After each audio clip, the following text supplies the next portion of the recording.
Umholi weEFF ochaza iANC okungumbutho omdala kunayo yonke eAfrika njengofadalalayo uthi kumqoka kusungula umbutho omusha ozothatha izintambo kuleli qembu. UJulius Malema ongumholi weqembu elizayisithathu ngobukhulu eNingizimu Afrika iEFF ujobelela ngokuthi bagxile ekwakheni umbutho ozothatha izintambo ezandleni zeqembu elibusayo.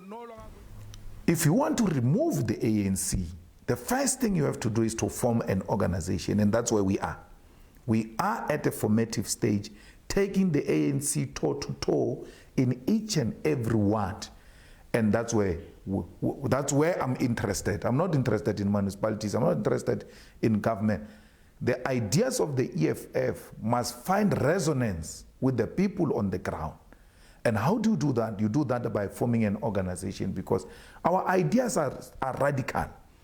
If they don't find resonance with the masses, you will be in power tomorrow and you will be out of power the following day. Ukuyisa izwe phambili bazimisele nokusebenzisana ngisho nalabo abayizitha kubo. When we gave power to the DA and when we marched for the Zuma's removal, it was in the best interest of this country. We had a problem of corruption which we still have till to date. We had to cut the ANC's wings. We did exactly that and we won. Uphetha ngokuthi iphupho lakhe lokuba umengameli wezwe alincikile ekuthina qoqobale amandla kuEFF. I will leave a position of the EFF when they want me to leave. Anytime, even tomorrow, after giving a speech, if they say to me, that's it, Chief, I will go. I have no problem.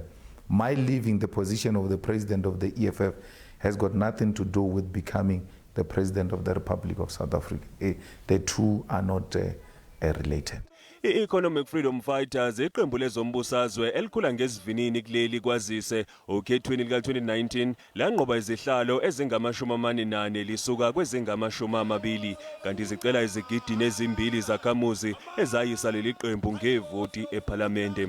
Okuhlalukayo ukuthi nakuba impumelelo ye-EFF ibingalindelekile ngeso lomholi weqembu uJulius Malema konke asebekuzuzile kuseyisiqalo nje.